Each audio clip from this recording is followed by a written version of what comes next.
Hello, and welcome to episode 37 of Uncovering the Corners of the World podcast. I'm your host, Karina Kasmala, and this week we're on the road to Montana. Along the way, we are visiting an attraction in both North Dakota and South Dakota. These are first-hand accounts from a recent trip.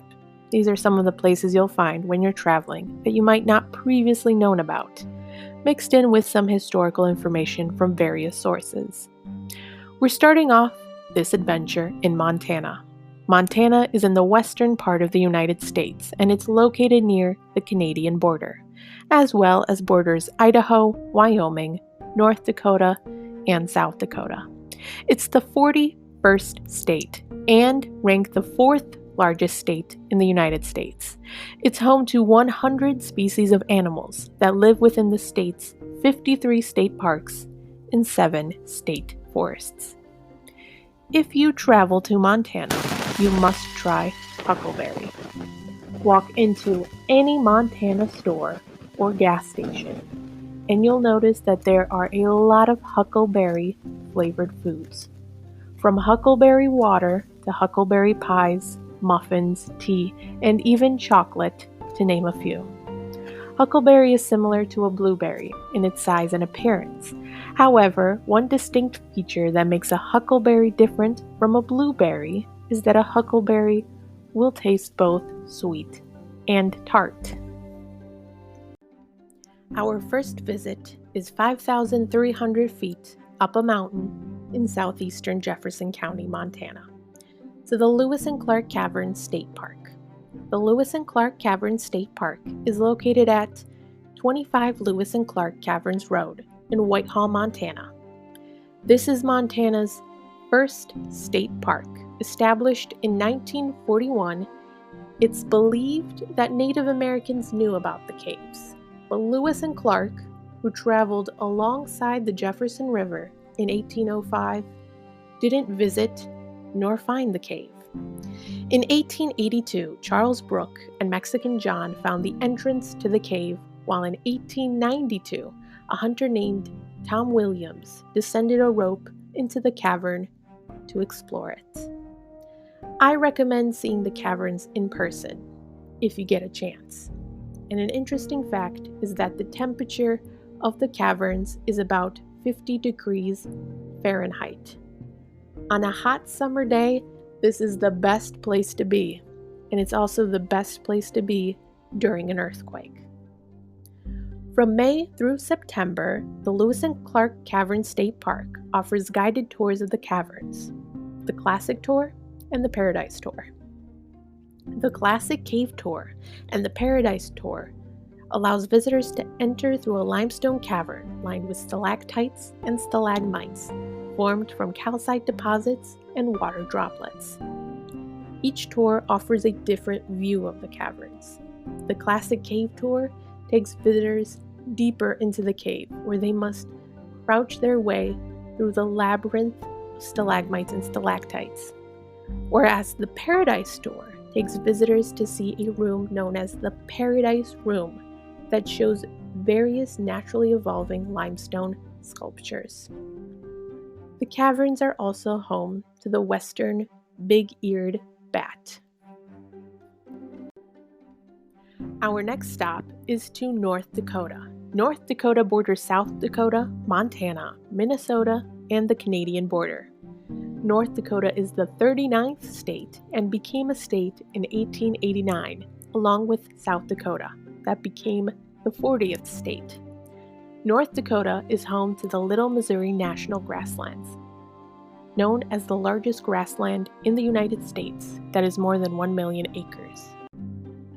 Wild horses and buffaloes roam the Badlands, the wide open fields on a rugged landscape, while prairie dogs bark out of their prairie dog towns or holes at Theodore Roosevelt National Park. Theodore Roosevelt National Park is located at 315 2nd Avenue in Medora, North Dakota. It's divided by 3 different entrances: South End, North End, and Theodore Roosevelt's ranch called Elkhorn Ranch. But before you even enter the Theodore Roosevelt National Park, there is the Painted Canyon Overlook that is a must-stop on the way there. The Painted Canyon is located at Exit 32 in Belfield, North Dakota, and it is what I would call the appetizer of the park, with its badlands filled with reddish, orange-colored buttes and canyons. Roosevelt visited North Dakota in 1883, and he decided to start cattle ranching. He called the ranch Maltese Cross Ranch, with Sylvain Ferris and Bill Merrifield helping him out. The following summer, he returned to North Dakota to start his second ranch known as the Elkhorn Ranch. He had Bill Sewall and Wilmot Dew in charge of that ranch. The Elkhorn Ranch is one of the places you can visit at the national park if you want to completely go off the grid. The Elkhorn Ranch originally had a 30 by 60 foot house with 8 rooms and a porch. Along the house, there was also a barn with 16 by 20 stables, a cattle shed, a blacksmith shop, and a chicken house. But in 1898, when Roosevelt sold the ranch, it was stripped down. If you enter from the south unit of the park, you can visit Theodore Roosevelt's Maltese Cross Cabin and a museum. On the north unit of the park, there are prairie dog towns where the small creatures peek out of their holes and communicate with each other by barking. South Dakota is known as the Mount Rushmore State. However, for our last attraction this week, we're not going to Mount Rushmore, but rather to a store that advertises their free ice water in the middle of nowhere.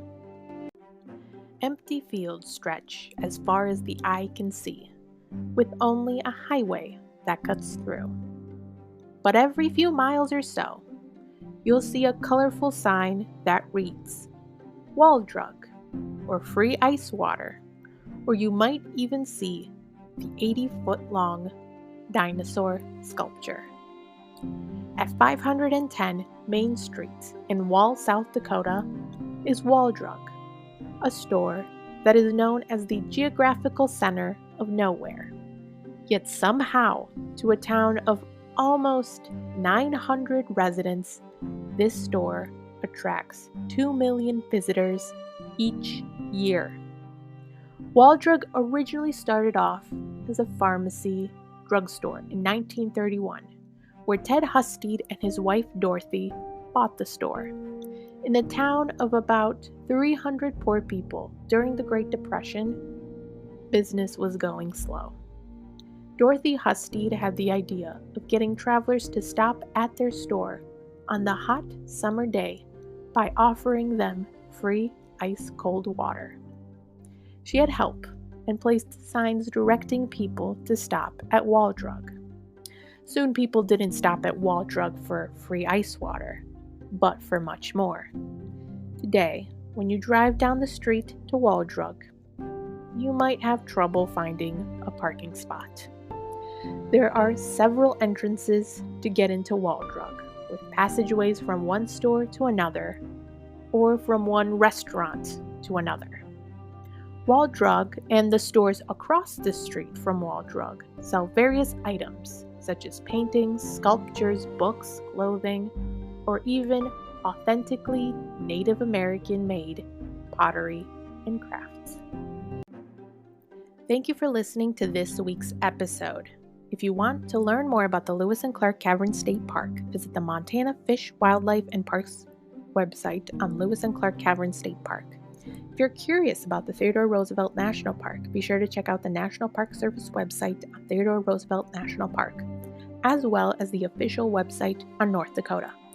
If you want to read more into the history of the Wall Drug store, visit the Wall Drug website at www.walldrug.com. And for more information on South Dakota, visit the Travel South Dakota website. Have a great weekend.